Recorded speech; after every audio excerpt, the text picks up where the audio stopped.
त्रैमासिक परीक्षा 2022-23 MP board. और इस बार एमपी बोर्ड द्वारा जो प्रश्न पत्र जारी किए गए हैं त्रैमासिक परीक्षा विषय विज्ञान के, वो अलग अलग जिले वाइज यानी प्रत्येक जिले में अलग अलग कोड से जारी किए गए थे। तो आज का जो हम प्रश्न पत्र देख रहे हैं इसका कोड है 1043B। इसमें कौन कौन से प्रश्न पूछे गए थे जो वार्षिक में आने की संभावना बनती है, और अंत में हम वीडियो के अंत में ऑब्जेक्टिव का सारे प्रश्नों का सॉल्यूशन भी आपके बीच रखेंगे। मैं हूं बलवंत भंडारी और आप हैं मेरे चैनल गुरु एंड देव पर। आइए देखते हैं 2022-23 विज्ञान का प्रश्न पत्र क्या त्रैमासिक परीक्षा में पूछा गया था। आइए देखते हैं। सबसे पहले हम बात करते हैं 2-2 नंबर के जो प्रश्न हैं वहां से स्टार्ट करते हैं। श्वसन को ऊष्माक्षेपी अभिक्रिया क्यों कहते हैं? अथवा में पूछा गया था सिल्वर क्लोराइड को गहरे रंग की बोतल में क्यों रखा जाता है। छठा प्रश्न था किसी रासायनिक अभिक्रिया की पहचान के 2 लक्षण लिखिए। अथवा में था खाद्य पदार्थ को विकृत गंधिता से बचाने के 2 उपाय बताए, यानी विकृत गंधिता क्या होती है। निम्न के सूत्र लिखना है, प्लास्टर ऑफ पेरिस पीओपी का सूत्र और भुजे हुए चूने का सूत्र यहाँ पर आपको लिखना है। वॉशिंग सोडा के कोई 2 औद्योगिक उपयोग इस प्रश्न में अथवा में पूछा गया था। क्षार एवं अम्ल में 2 अंतर। अथवा में है अम्लीय वर्षा क्या होती है, एसिड रेन क्या होती है। पौधों में प्रकाश संश्लेषण की जो प्रक्रिया है कहाँ संपन्न होती है, और प्रकाश संश्लेषण का रासायनिक समीकरण भी लिखना है। अथवा में पूछा था विषम पोषी पोषण की परिभाषा लिखिए। रक्त और लसिका में 2 अंतर, और अथवा में है रुधिर के 2 कार्य। आयोडीन युक्त नमक का उपयोग करने की सलाह क्यों दी जाती है। अथवा में पूछा गया था मनुष्य के शरीर में पाचन के उपरांत अवशोषण की क्रिया किस भाग में पूर्ण होती है। प्रश्न नंबर 12 मनुष्य में प्रतिवर्ती क्रिया के 2 उदाहरण। अथवा में है पादप हार्मोन के पौधों के 2 महत्व लिखिए।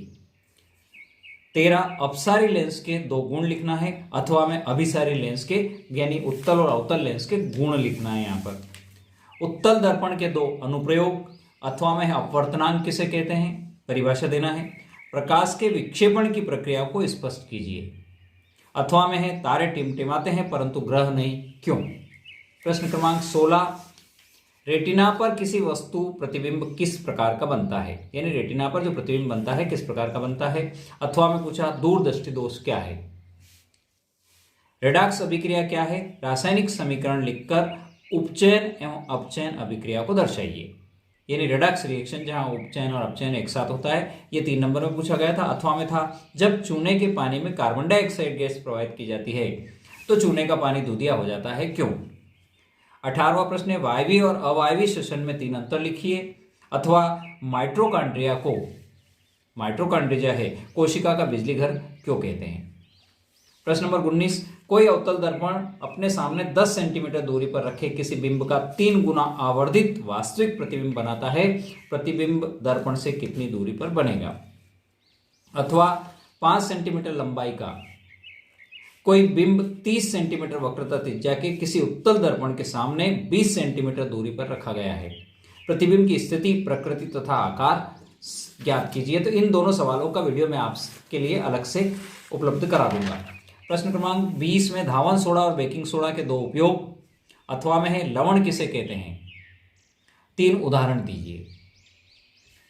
मानव मस्तिष्क नामांकित चित्र। प्रश्न क्रमांक 21 जो कि 4 नंबर का है। अथवा में है मनुष्य में पाई जाने वाली किन्हीं 4 अंतःस्त्रावी ग्रंथियों की स्थिति को चित्र के माध्यम से स्पष्ट कीजिए।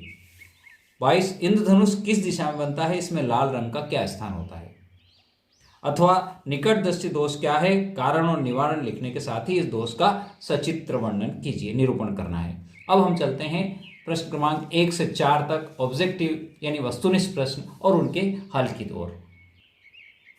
प्रश्न क्रमांक 1 सही विकल्प का चयन करना है। यहाँ पर खाद्य पदार्थों का कार्बन डाइऑक्साइड और पानी में टूटना किस प्रकार की अभिक्रिया है।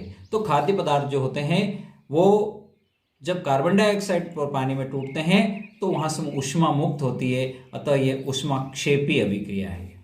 यह अभिक्रिया कौन सी है, ऊष्माक्षेपी अभिक्रिया है। प्रश्न क्रमांक 2 Fe2O3 + 2Al Al2O3 plus twice Fe। यहां पर जो हो रहा है यह है विस्थापन अभिक्रिया। ये कौन सी अभिक्रिया है? यह विस्थापन अभिक्रिया है। किसी रासायनिक अभिक्रिया में भाग लेने वाले पदार्थ क्या कहलाते हैं? तो रासायनिक अभिक्रिया में जब दो पदार्थ जुड़ते हैं यानी भाग लेने वाले पदार्थ अभिकारक कहलाते हैं। H2 का योग एवं O2 का ह्रास, यानी जब किसी रासायनिक अभिक्रिया में हाइड्रोजन का जुड़ती है और ऑक्सीजन निकलती है तो यह अभिक्रिया अपचयन अभिक्रिया कहलाती है। इसके विपरीत होती है हाइड्रोजन का निकलना और ऑक्सीजन का जुड़ना, तो यह हो जाएगी आपकी उपचयन अभिक्रिया। टूटी हड्डियों को जोड़ने के लिए प्लास्टर चढ़ाते समय किस पदार्थ का उपयोग किया जाता है? तो प्लास्टर ऑफ पेरिस का उपयोग किया जाता है, POP। दही में पाए जाने वाला अम्ल कौन सा है? तो दही के अंदर लैक्टिक एसिड, लैक्टिक अम्ल पाया जाता है। केक व पाव रोटी बनाने में किस पदार्थ का उपयोग होता है? तो केक और पाव रोटी बनाने में बेकिंग सोडे का उपयोग होता है। नाम भी बेकिंग, बेकिंग यानी पकाना। अपच का उपचार करने के लिए किस औषधि का उपयोग होता है? तो अपच जब होती है तो उसके लिए अम्ल की मात्रा बढ़ जाती है तो एंटासिड का वहां पर हम प्रयोग करते हैं। डॉक्टर एंटासिड प्रिस्क्राइब करता है। प्रश्न क्रमांक 2, रिक्त स्थान की पूर्ति कीजिए। तो मानव शरीर में ऑक्सीजन परिवहन के लिए उत्तरदायी वर्णक, तो यह है हीमोग्लोबिन। हीमोग्लोबिन वर्णक जो है वो उत्तरदायी होता है। पादपों में जल का संवहन जाइलम द्वारा होता है। पादपों में जाइलम के द्वारा जल का संवहन होता है। कपाल तंत्रिकाओं और मेरु तंत्रिकाओं से मिलकर मेरुरज्जु तंत्रिका तंत्र का निर्माण होता है। अग्नाशय से निकलने वाले प्रोटीन पाचक वीकर का नाम, तो ये किण्वक, इसका नाम है किण्वक। मनुष्य में प्रतिवर्ती क्रिया का केंद्र, तो प्रतिवर्ती क्रिया का केंद्र मेरुरज्जु में होता है। मनुष्य में सोचने वाला भाग, मनुष्य के मस्तिष्क में सोचने वाला भाग, तो यह अग्र मस्तिष्क या प्रमस्तिष्क भी इसको कह सकते हैं, प्रमस्तिष्क। दो तंत्रिका कोशिकाओं के मध्य खाली स्थान, तो ये सिनेप्स कहलाते हैं। एक वाक्य में उत्तर दीजिए। इसमें है चांदी के आभूषण पर काली परत किसकी होती है?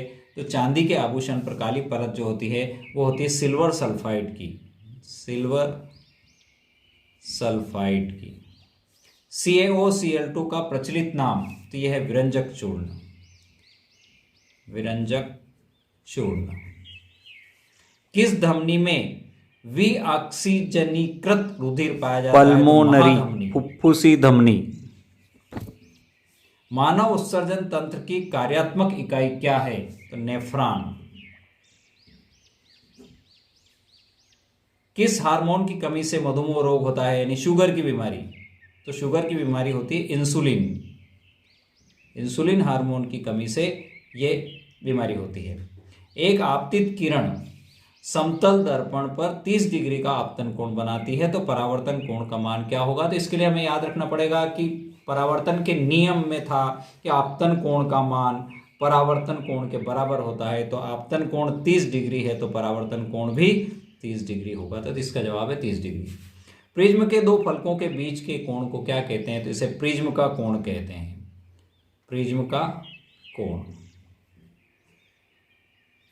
अब आते हैं हम, सही जोड़ी बनाइए। तो अ भाग में है नेत्र रोग, टिंडल प्रभाव, आकाश का नीला रंग, तारों का टिमटिमाना, स्पेक्ट्रम, उत्तल लेंस, एक सरल रेखीय पथ और डायोप्टर। घने जंगल के वितान से सूर्य का प्रकाश गुजरना, इंद्रधनुष, वायुमंडलीय अपवर्तन, धुंधला दिखना, प्रकीर्णन, प्रकाश किरण, लेंस की क्षमता, बीच में मोटा तथा किनारों पर पतला। आइए देखते हैं, सबसे पहले बात करते हैं। पहला है नेत्र रोग। तो नेत्र रोग में क्या होगा?